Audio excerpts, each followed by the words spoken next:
Happy Easter, Rev Margaret. This morning I am inviting you to awaken to a new life. For that is what this Easter message is all about. In New Thought Religious Science, we take this message and we bring it into a new way of renewing, awakening to the light of a new day. We are resurrecting consciousness. We all have consciousness, and we're going to get into that today. A consciousness that expands to heightened levels of God awareness, of God experience, to really feel, experience, and connect with that divinity. That's what today is about. And you know what these moments are like in your life. When you feel love and only love. When you feel peace and only peace.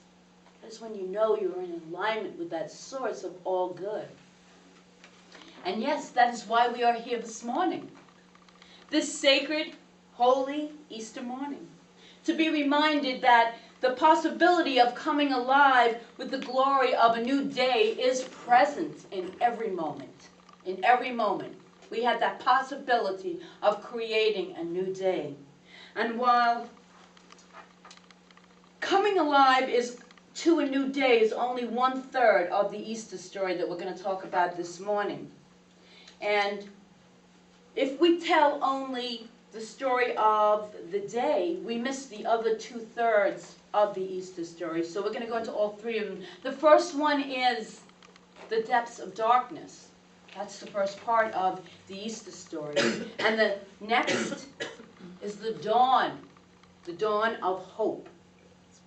And then we move into the resurrection of the day.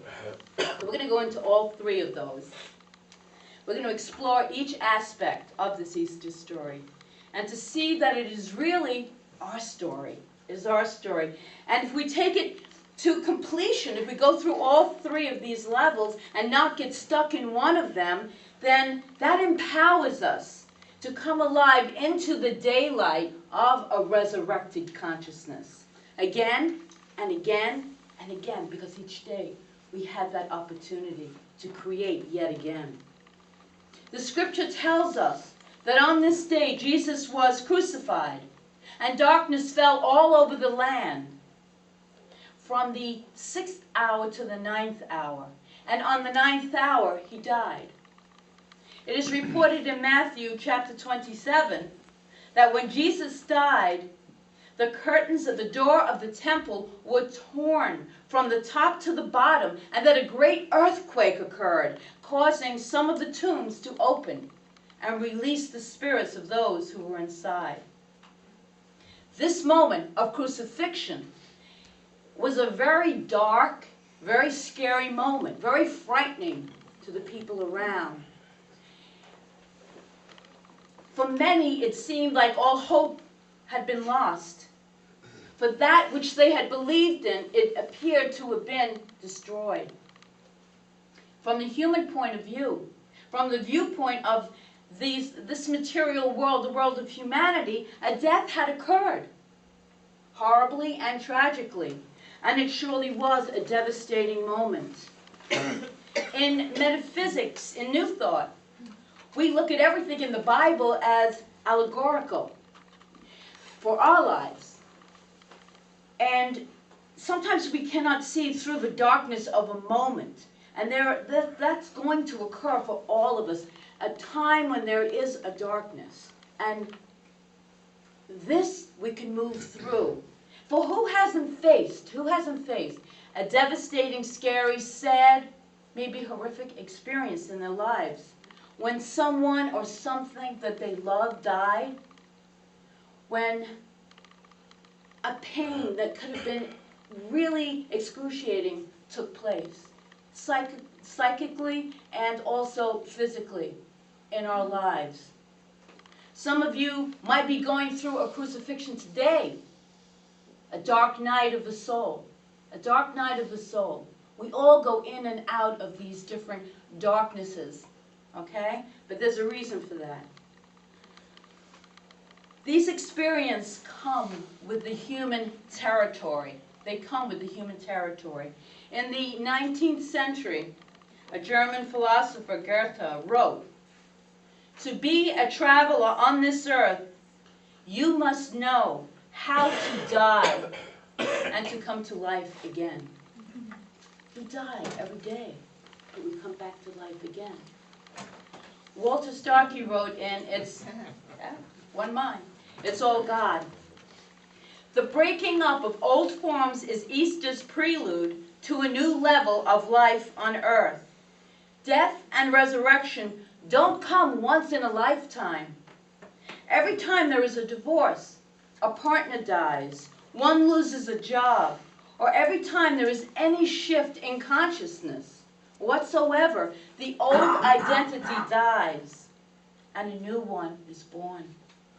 Every shift in consciousness brings on an identity crisis. If we understand and welcome our personal Easters, we will be born again into a better place. And he writes, continues, "Unfortunately, we have been trained to believe that crucifixion, the dark or the shadow side of our life, represents failure and should be avoided.